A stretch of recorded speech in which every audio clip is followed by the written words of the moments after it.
Today, we're taking a close look at a tool designed to understand attention and self-control, something I'm sure many of our listeners can relate to. Oh, yeah, definitely.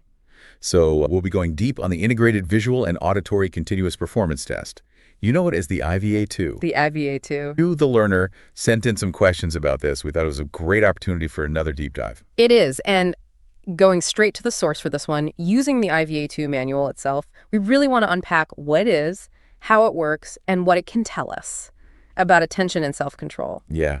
And for you, the learner, we're trying to cut through the technical stuff to give you a really solid understanding of the IVA-2, just the core ideas. So you come away really feeling like you know about this assessment without reading the whole manual yourself. Yeah. So to kick things off, what exactly is the IVA-2? So the manual tells us that it was developed by Joseph A. Sanford and Shauna E. Anton, copyright 2025. So it is an automated continuous performance test, Okay. CPT, and it uses both visual and auditory stimuli. So it's not just staring at a screen. It's not just looking at a screen, no. So you're also reacting to sounds. You're responding to things you hear as well, exactly. Gotcha. The main test is about 13 minutes. With a little warm-up and practice, the total time is around 15 minutes. But a really important point is that it requires licensed healthcare professionals trained in psychological testing to administer and interpret it. This is not a DIY kind of assessment. Right, so it's a tool for experts, not something you can just buy and figure out on your own. Exactly. The manual is very clear. This is not a standalone diagnostic tool. Okay, so it involves both sight and sound. Why is it important to combine both? Why not just stick to visuals to assess attention? Yeah, that's a great question. And the manual actually addresses this. They say that there's this assumption that visual and auditory CPTs are essentially interchangeable, particularly for individuals with ADHD. They cite research from 1995 by Sanford, Fine, and Goldman looking at the IVA+. They found that individuals with ADHD made significantly more errors of commission to auditory targets compared to visual ones. Oh, interesting. So they're more likely to, I guess, jump the gun when it comes to something they hear. Potentially. And then we have a 1992 survey by DuPaul and colleagues. They are concerned that visual CPTs alone might under-identify some children with ADHD, leading to false negatives. So the idea behind the IVA-2, the combination, is to create a more comprehensive picture and reduce the chances of missing someone who actually is having challenges with attention. So by engaging both senses, they are trying to make sure that they're identifying people correctly. Yeah, a more accurate identification. Trying to understand better how somebody processes information and responds. So it's a two-pronged approach. What are some of the key design features of the IVA-2 that make it unique? So several highlights. One is that they use a counterbalanced approach. The IVA-2 alternates between high demand and low demand blocks for both auditory and visual stimuli. So in the high demand blocks, the targets appear frequently. The low demand blocks, the targets are more rare. So that switching back and forth is pretty unique. It increases the sensitivity of the test. Keeps you on your toes, right? Keeps the brain on its toes, exactly.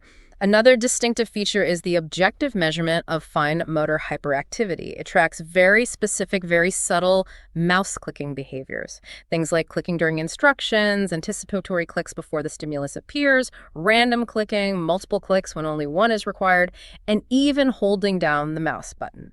And the manual points out that no other CPT actually provides this level of objective measurement. Oh, wow. So it's really detailed. Like, it's not just about right or wrong answers, but the physical interaction with the test itself. Right, exactly. It gives you another window into impulsivity, restlessness, beyond just the response times.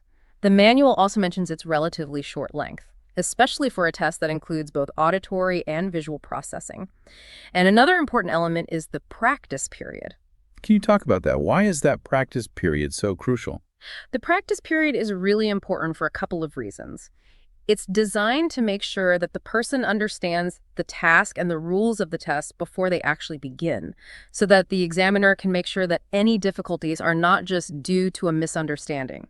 The instructions, by the way, are be as quick as you can, but be careful too. Right, it makes sense. And what's interesting is the examiner can actually pause this practice period and quiz the test taker. You know, what do you do when you see a 1? What about a 2? What do you do when you hear a 1? What about a 2? So it's really making sure they know exactly what to do before the data is being collected. Exactly. Leveling the playing field and ensuring everyone's on the same page before the actual assessment begins. I like that. And you mentioned validity checks. So how does the IVA-2 ensure that the results are actually reliable? The IVA2 has built-in validity checks for both the auditory and visual modalities. They're looking for things like holding down the mouse button for a really long time or reaction times that are just too fast to be real, anything that might suggest that the person wasn't really taking the test as intended. Gotcha. So it's making sure the data you're getting is trustworthy. Essential for flagging any potential issues or biases in the testing process. Yeah, it seems super important. So for our listeners out there, what are some of the key takeaways you want them to walk away with today? I think the most important thing is that the IVA2 is a really detailed, objective look at different aspects of attention and response control. And it does this by using both sight and sound. It goes beyond just counting errors. It looks at how and when those errors occur and even tracks those subtle mouse movements. The practice period and the validity checks, those are really important too. They show just how much care goes into making sure that the data you get from this test is reliable. So understanding these details can really get you a better appreciation for the complexity of attention and how it can be assessed. Yeah, it's definitely not simple. And thinking about the bigger picture, what does the IVA2 tell us about how attention actually works? The IVA2 highlights that attention is not just this one thing. It's a collection of different skills that are all intertwined. The way it's designed with those shifting levels of demand and different sensory modalities, it really mirrors the real-world challenges that we all face when we're trying to pay attention and control our impulses. It's like a simulation of everyday life, in a way. And what's one final thought to leave our listeners pondering today? The manual mentions something really interesting. It talks about the importance of looking at individual strengths alongside any weaknesses that the assessment might highlight. Like even if someone has some overall challenges, they might still be really good at processing information through one sense compared to another. So the question is, how can we use that information? How can we use that knowledge to develop more tailored strategies and support for different people? It's a great question. Not just for those who might have ADHD, but for everyone. Yeah.